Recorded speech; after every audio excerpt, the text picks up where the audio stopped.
Assalamualaikum warahmatullahi wabarakatuh. Salam hormat saya kepada para subscriber dan viewer DTL Channel. Berjumpa lagi dengan saya, Dodi Tarmizi, di DTL Channel. Beberapa hari yang lalu telah dikeluarkan pengumuman tentang jadwal pelaksanaan SKB CPNS tahun 2019.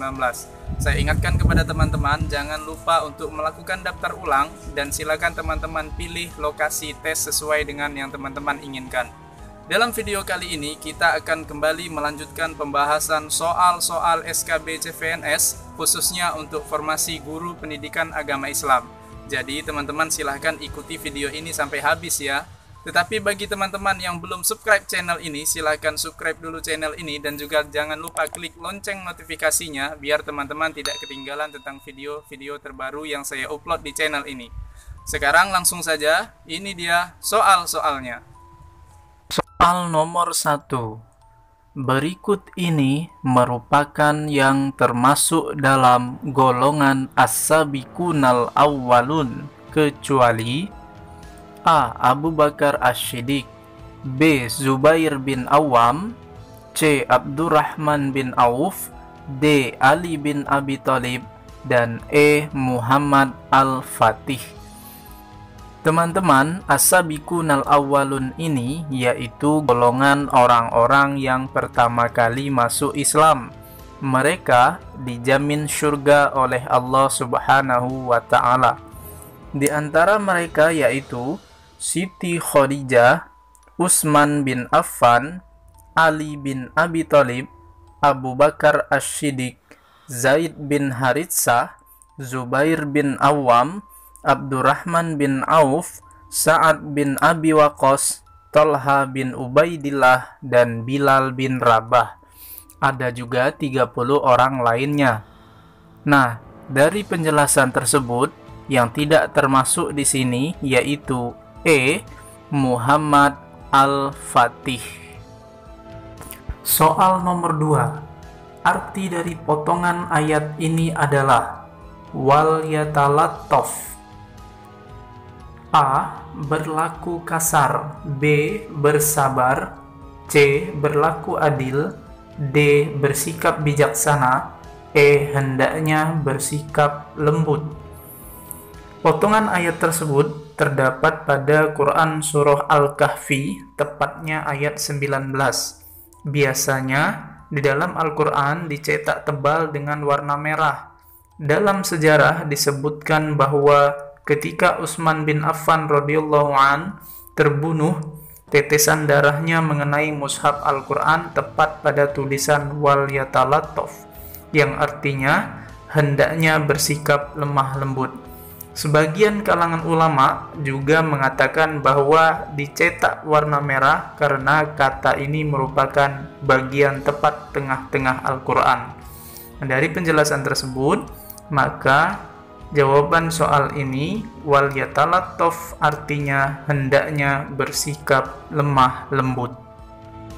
Soal ketiga, penjelasan tentang perintah hormat kepada orang tua terdapat pada A. Quran Surah Al-Hujurat ayat 12, B. Quran Surah Al-Baqarah ayat 183, C. Quran Surah Al-Isra ayat 23, D. Quran Surah Al-Isra ayat 32, dan E. Quran Surah Az-Zariyat ayat 56.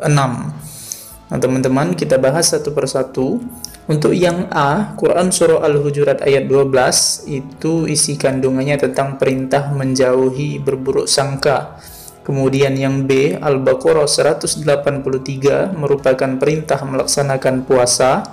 Kemudian yang C, Al-Isra ayat 23, merupakan perintah hormat pada orang tua. Dan yang D, Al-Isra ayat 32, merupakan perintah menjauhi perbuatan zina.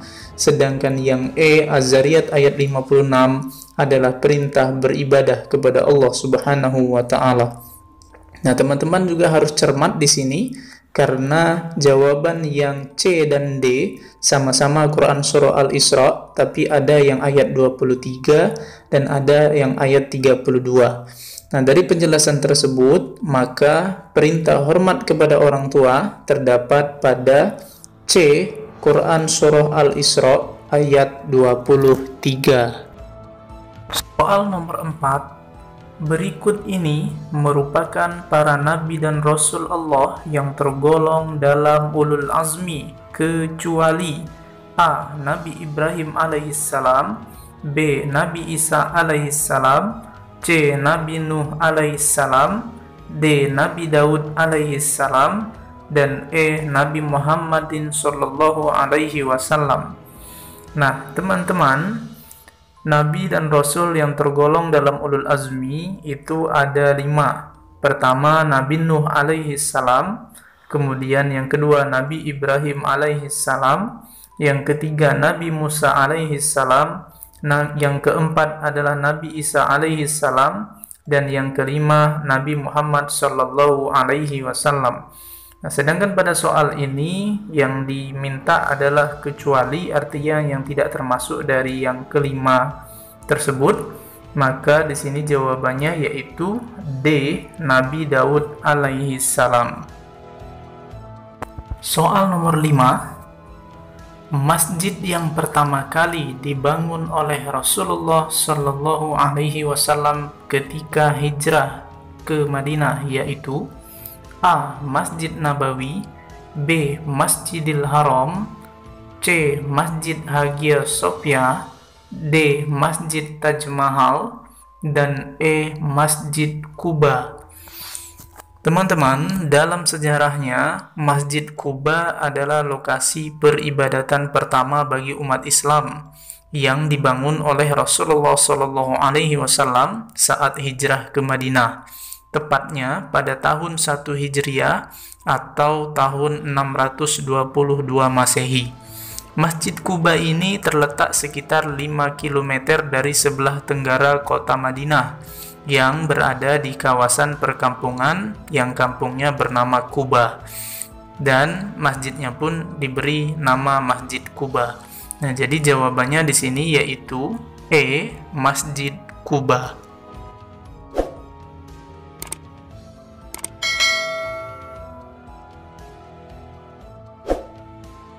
Soal nomor 6. Penemu angka 0 yang dijuluki sebagai Bapak Al-Jabar bernama A. Al-Waqidi Al-Mas'ud, B. Jabir bin Hayyam, C. Al-Khawariz, D. Ibnu Sina, dan E. Ibnu Rus. Nah, teman-teman, kita bahas satu persatu. Untuk yang A, Al-Waqidi Al-Mas'ud, itu merupakan bapak pemimpin para sejarawan. Kemudian yang B, Jabir bin Hayyam, itu merupakan bapak kimia. Kemudian yang C, Al-Khawariz, itu merupakan penemu angka 0 atau yang sering disebut dengan Bapak Al-Jabar. Kemudian yang D, Ibnu Sina, itu merupakan ilmuwan di bidang kedokteran atau yang sering disebut dengan Bapak Kedokteran. Dan yang E, Ibnu Rus, itu merupakan ilmuwan di bidang astronomi. Nah, jadi di sini jawabannya yang merupakan penemu angka 0 yang dijuluki sebagai Bapak Al-Jabar bernama C. Al-Khawariz. Soal nomor 7. Ilmuwan muslim yang mengemukakan adanya galaksi Bima Sakti bernama A. Ibnu Rus, B. Ibnu Bajjah, C. Ibnu Haytham, D. Abu Ishaq Az-Zakali, E. Ibnu Sina. Nah, teman-teman, di sini semuanya merupakan ilmuwan di bidang astronomi kecuali Ibnu Sina yang merupakan ilmuwan di bidang kedokteran. Nah, tetapi untuk ilmuwan muslim yang mengemukakan adanya galaksi Bima Sakti yaitu Ibnu Bajjah. Nah, jadi jawabannya di sini yaitu B. Ibnu Bajjah. Soal nomor 8. Wali Songo yang dijuluki Waliyul Ilmi memiliki nama asli A. Ja'far Shadiq, B. Raden Mas Syahid, C. Syarif Hidayatullah, D. Maulana Malik Ibrahim, dan E. Raden Umar Said. Nah, teman-temanku sekalian, Wali Songo yang dijuluki Waliul Ilmi adalah Sunan Kudus. Nah, nama asli dari Sunan Kudus ini adalah Ja'far Shadiq. Beliau berdakwah di daerah Kudus, Jawa Tengah. Nah, jadi di sini jawabannya Wali Songo yang dijuluki dengan Waliul Ilmi yang memiliki nama asli yaitu Ja'far Shadiq. Soal nomor 9. Tokoh yang berperan menyelaraskan perhitungan tahun Hijriah dengan tahun Saka adalah A. Sultan Iskandar Muda, B. Sultan Malikus Saleh, C. Sultan Trenggono, D. Sultan Agung, dan E. Sultan Mahmud Badarudin. Di bawah kepemimpinan Sultan Agung, Kerajaan Mataram berhasil menyelaraskan perhitungan tahun Hijriah dengan tahun Saka. Nah, perhitungan tersebut kini dikenal masyarakat Jawa dengan penanggalan Jawi. Nah, jadi di sini tokoh yang berperan menyelaraskan perhitungan tahun Hijriah dengan tahun Saka yaitu D. Sultan Agung. Soal nomor 10. Bangunan pada gambar ini memiliki keterkaitan dengan A. Sunan Kudus, B. Sunan Ampel, C. Sunan Kalijaga, D. Sunan Gunung Jati, E. Sunan Muria. Nah, teman-teman coba perhatikan gambar bangunan tersebut. Bangunan tersebut merupakan Masjid Al-Manar di Kudus. Bangunan tersebut merupakan salah satu bukti peradaban dan perkembangan Islam di kota Kudus dan menjadi salah satu masjid tertua di Nusantara. Masjid tersebut dibangun oleh Sunan Kudus sebagai pusat dakwah dan pendidikan Islam. Nah, jadi di sini yang mempunyai keterkaitan dengan gambar bangunan tersebut yaitu A. Sunan Kudus.